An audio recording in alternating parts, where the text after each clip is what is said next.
Alrighty, folks. Howdy. This is Rachel Nelson. Going to be giving my final presentation for education technology today. And we're going to be tackling a very broad but educational topic concerning technology that can be used with special needs kids.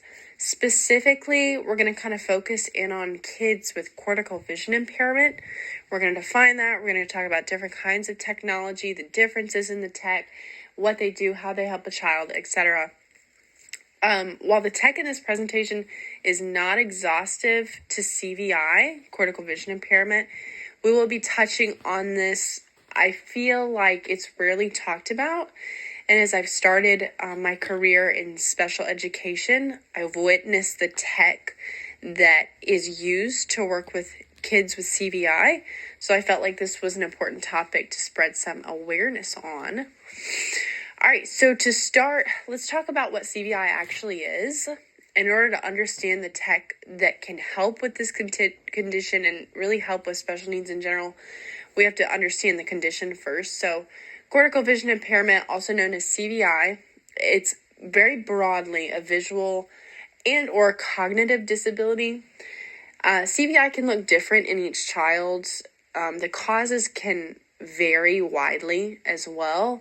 Some of the more common causes are birth complications, and this can include things like the umbilical cord wrapping around the infant's neck during birth, and this causes oxygen loss to the brain. Another cause could be hydrocephalus. This is when there's buildup of fluid in the brain, and then the extra fluid results in pressure, which causes brain damage. And this can be helped. It results in vision impairment, loss of coordination, headaches, some other symptoms. But if it is caught early on, a shunt is inserted into the ventricle and excess fluid is drained. So there's a few other reasons, things more common like injuries or other things can cause CVI as well. But that is the broad definition. So now that we've defined CVI, let's talk about the different kinds of technologies. In this presentation, we'll be talking about just two of them to start. There's low assistive technology and assistive tech, or AT. These things are referred to as low AT or AT.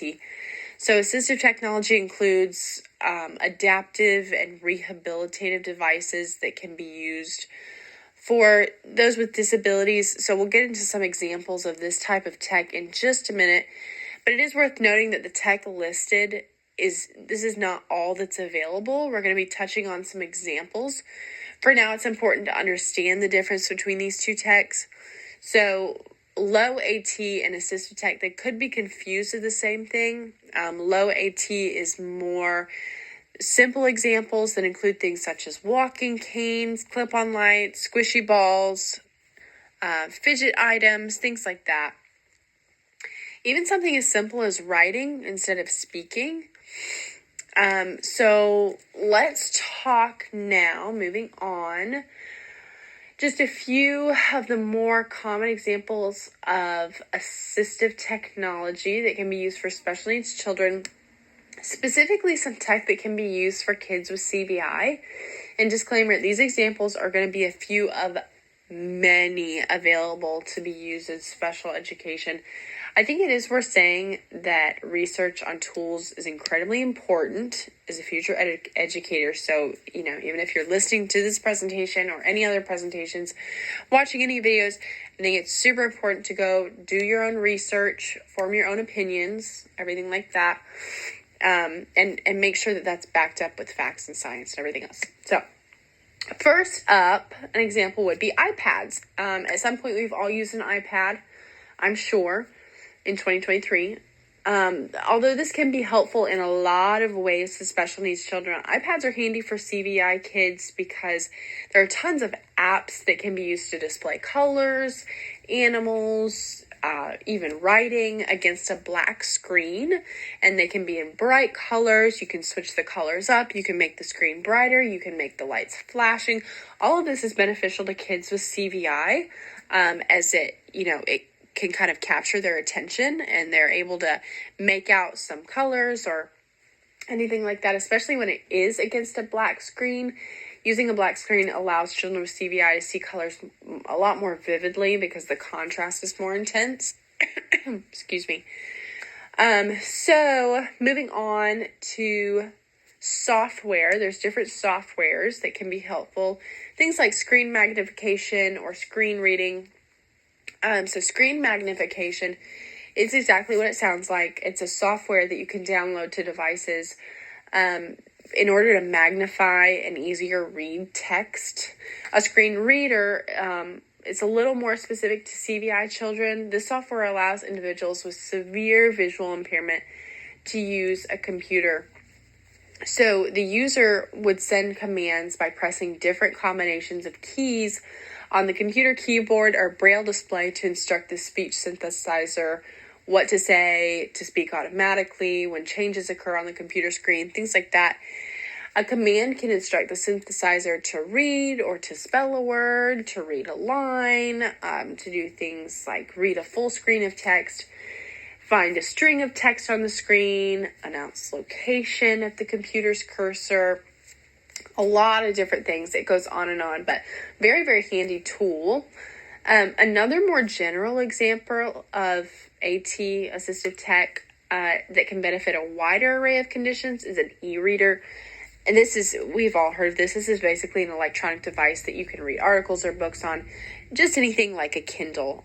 This allows the user to magnify the text, turn up the brightness if need be, and obviously that can benefit a wide array of people: elderly, visually impaired, CVI kids, just special needs kids with a lot of different diagnoses. So those are really handy, and then can be very handy in classrooms in my experience. So moving on, next up, AAC, or augmentative or alternative communication. So this is basically all and any ways in which a person can communicate besides talking. AAC, it's a very broad topic. This can include a lot of different types of communication. No tech or low tech for AAC. This includes gestures. This includes facial expressions, drawing, spelling by pointing to letters, gesturing to photos in order to choose an option. And then high tech for AAC are things like using an app on an iPad or another similar device to communicate, using a computer with a voice. This is sometimes called a speech generating device as well. So obviously this is a whole topic we could write an entire book on, but for the sake of Professor Stacy, we'll keep it short and sweet. One last example I do want to touch on that can be geared towards CVI kiddos is using voice recording buttons. This is something that I am newly introduced to, and oddly enough, in no disrespect, the first time that I came in contact with this kind of tech was actually being used for animals, when animals would have the option of choosing this. And I'm sure we've all seen the videos going around of dogs pushing these buttons, but it also does come in handy with anybody that is verbally disabled, maybe a little cognitively disabled, and CVI kids as well. They're very helpful. So basically, this is just a button that can help make a decision and communicate. It's called a push button more commonly, and an example would be something like if a child was being fed and they wanted to communicate more versus done, they would do that using the button. Generally, these buttons are bright colors against a black background to encourage visual placement. This has been the case with any CVI children that I've worked with thus far. All right, so moving on to low tech. We know that low tech includes things like walking canes, clip-on lights, squishy balls, fidget items, etc. We went over that in the beginning. These are more general for special needs, and I did want to kind of bring special needs in with CVI and include them as a whole in this presentation. But low tech is also pretty self-explanatory.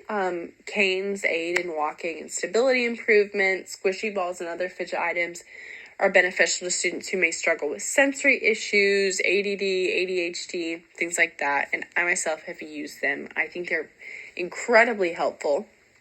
Clip-on lights can be used with visually impaired students. They reduce eye strain. While it is important to know about low tech like this, don't get me wrong, let's also touch on specific examples geared toward CVI, since we are putting an emphasis on that today. So low AT for CVI can be things like light up toys that respond to touch, toys that have music or flashing lights at the same time. And then, as we mentioned earlier, using a black background to intensify colors.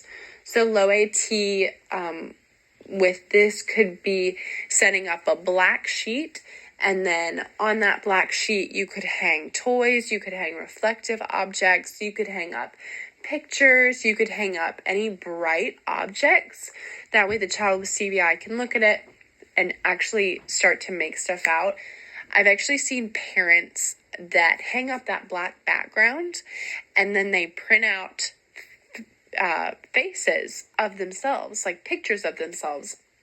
They hang it on that black background and then they use a ring light to shine it on the black background so that the child can actually make out their parents' faces, which I just think is really cool and interesting, and I think that other people should know about that as well. So additionally, there are books specifically designed for CVI kids. They have a black background, letters in bold colors printed against it, just like we were talking about. And this allows CVI kids to actually make out what's on the page instead of just seeing a blur. We do use this in our classroom. I think it's really beneficial. And you can actually see the kids when you put the book in front of them or when you put the page in front of them. You can see them go from being in a state of self-stimulation where they're rocking or they're hitting or they're making a specific noise to self-stimulate.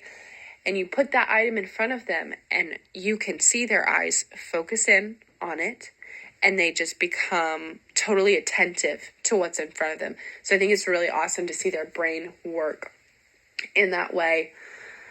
One last thing to note is some therapists may group walkers and standers in with low AT for disabled or special needs children.